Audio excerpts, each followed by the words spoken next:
Good day friends, in this video I'm going to show you how you can iterate through Python dictionaries using practical examples.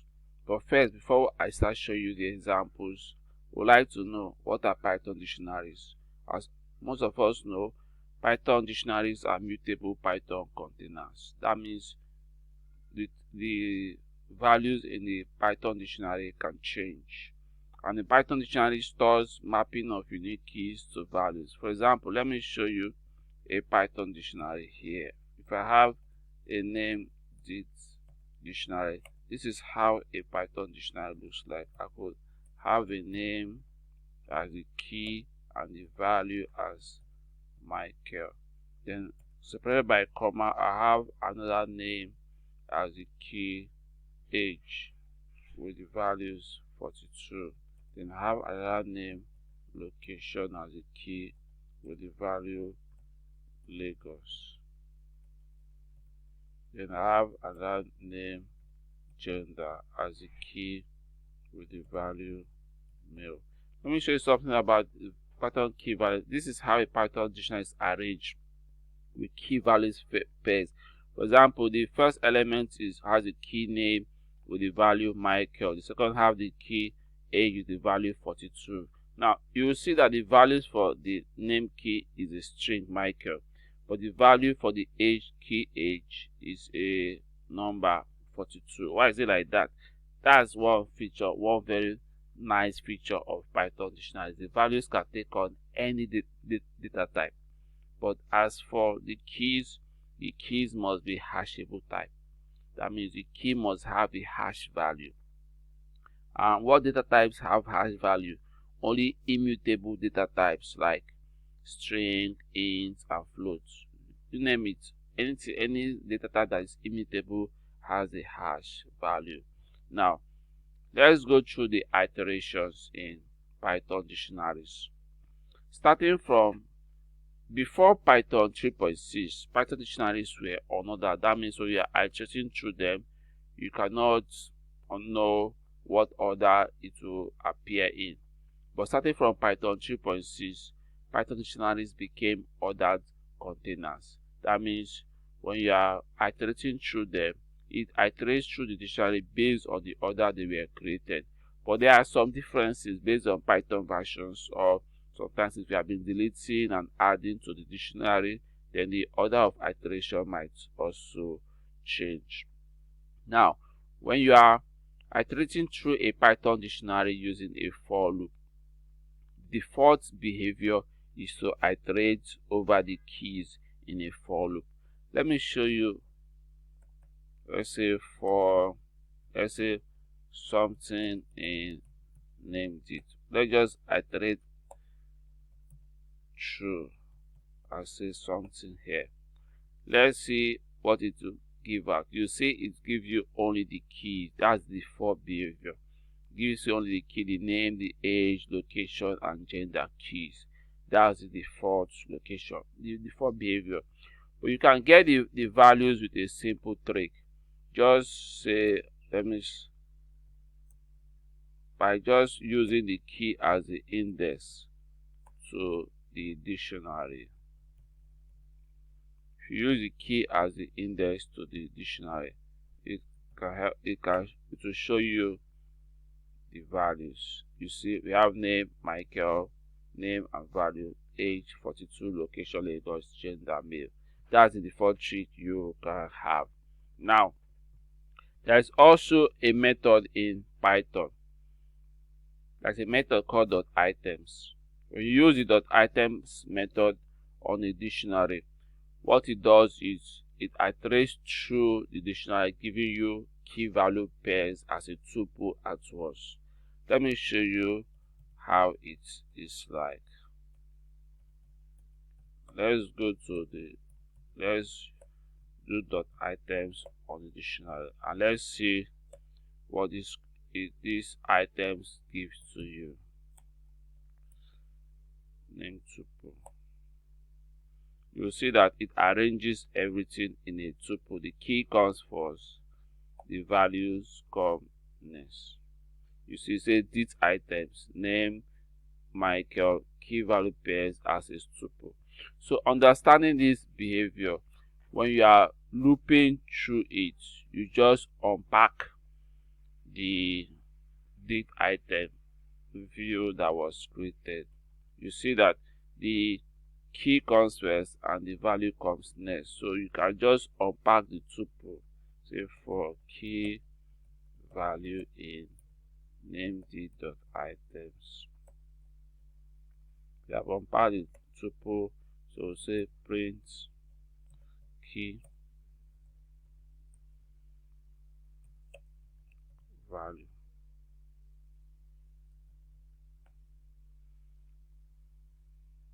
You see now it prints the key value pairs out for you in a nice pretty printed order.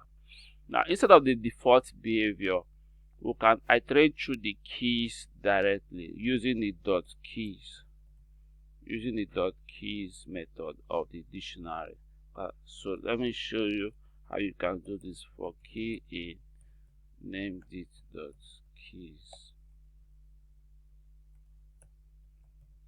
This is for if you want to sidestep the default behavior. I'll show you how, when you are doing true particle examples, how to sidestep it. You can see all the keys are on the screen. So what it gives you is just a view to the screen. It returns a new view object. And can we get the values when we are iterating only through the keys? Yes, of course. Just as I showed you in the default behavior case, what you do is just pass the key as an index to the dictionary, and you get the values. That's it. Now what if you want to iterate through only the values? If you want to iterate through only the values, you use the .values method of the dictionary. Use the .values. It will return you a view of the values of the dictionary. Let's see. Let's show an example. Name the .values.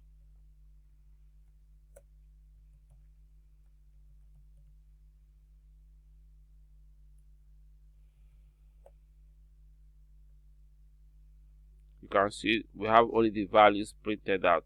Michael, 42, Lagos, and male. That's the view to only the values.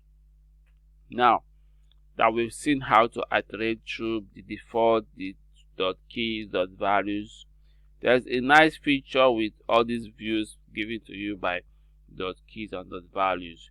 They can participate in membership. Membership means you want to find out if something is in a container. You want to find out if something is in a container. For example, I want to find out if name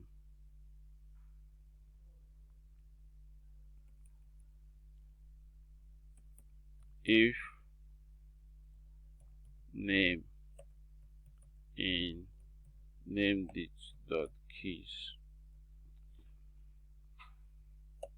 print yes, it is there. So this is a memberships expression. So let's see if it will print yes, it is there.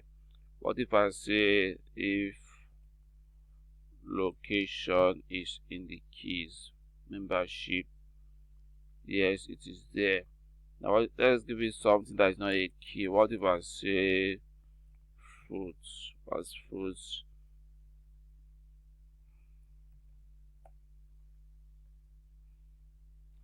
See, it doesn't return. Okay, let's say else. It is not there.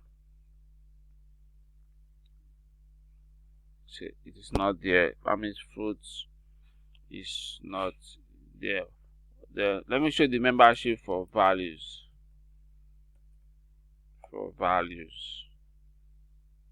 What if I say Michael that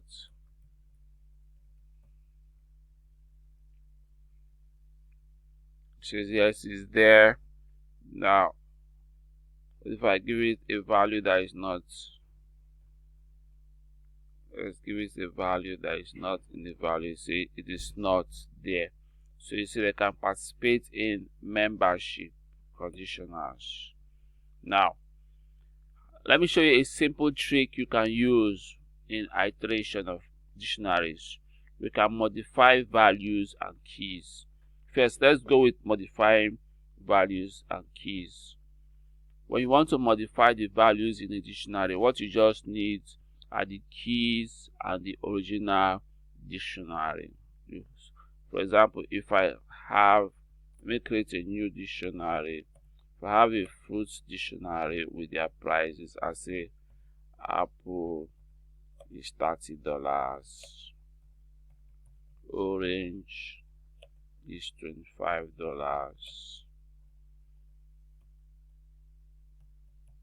pineapple is $15, and mango is $10. Okay, now I want to apply a $5 discount to all the fruits. So what I need is just the keys and the original dictionary. For key in fruits dot keys. So this is how I apply discount. I'll say fruits,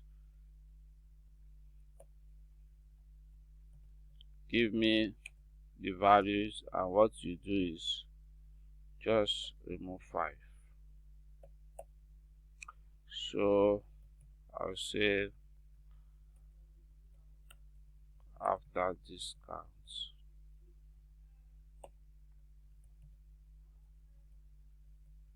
fruits. Let me put a print here that says before discount print fruits.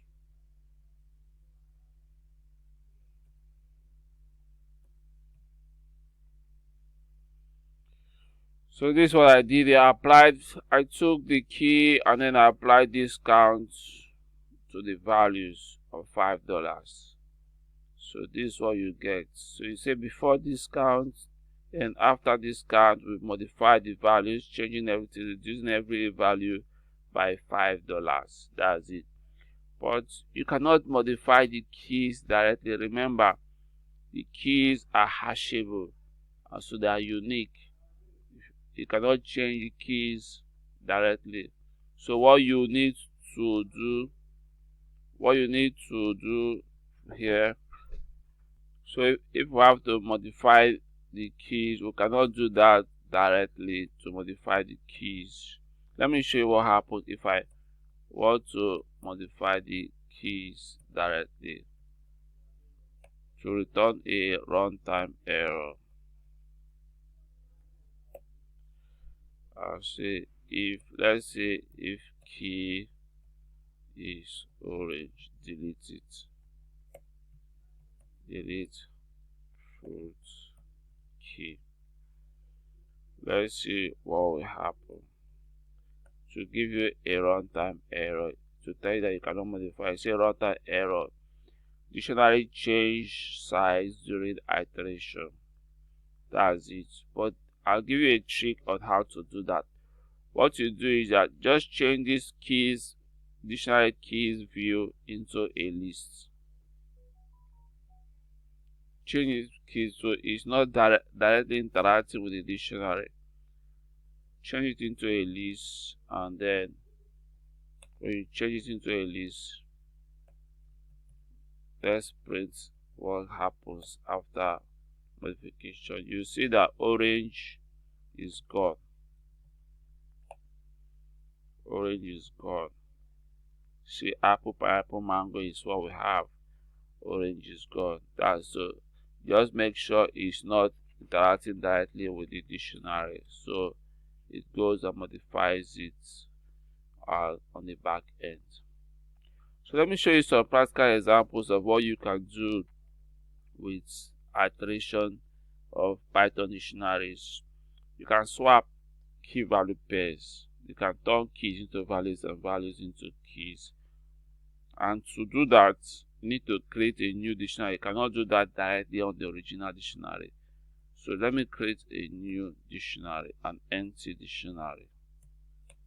So I'll say I'll use item in this instance. Items. I use the items method. What I just do is just say new fruit value goes to key. So I've swapped. Now what you need to take note of is that you know that keys are hashable type. So when you are swapping, you know that the values in this fruits dictionary should all be hashable if you want to make them keys. So that's it. That's what happened here. 30, 25, 15, 10. They are all numbers, integers, so they are hashable. That's why this line 5 here works. So let's print the new fruit.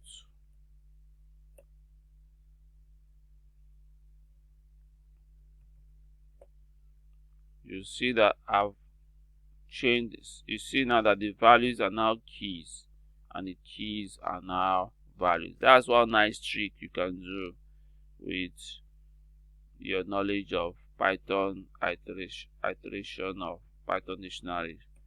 Another thing you can do, you can filter items.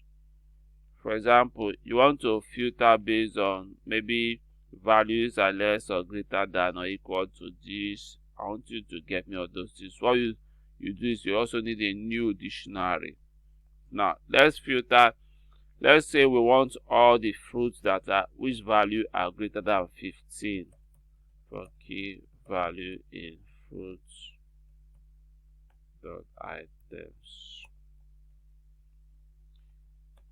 If value is greater than 15, get it, put it in new fruit key equals to value. So that's it. We have filtered for all fruits whose value are greater than 15. Now let's print the new fruit to show you what the filter cuts.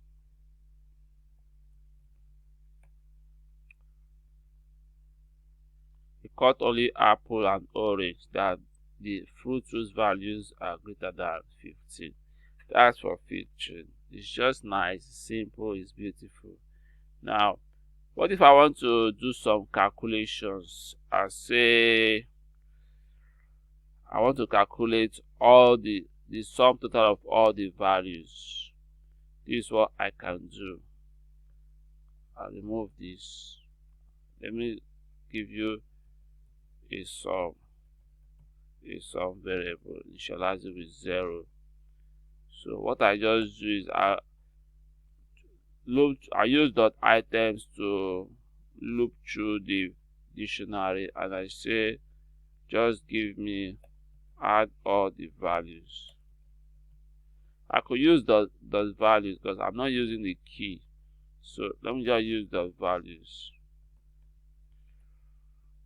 for value in fruits dot values. I'm not using the key, so why should I use that item? So sum total value.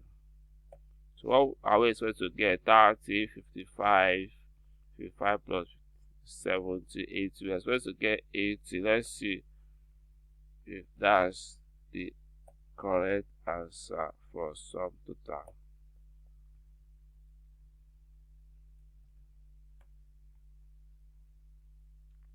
Fine, it says the sum total is 80. That's it. So this is all we can go in. This is how far we can go in this video. I'm sure you've seen some tricks on how to loop through Python dictionary. I'll encourage you to practice them on your own computer yourself, so that you get a hang of how it works. And if you like to be receiving videos on Python like this that will help you to advance from the novice to the professional stage, I encourage you to subscribe to this channel and like my videos. See you later in the Python Novice to Pro channel. I'm cooking some interesting things.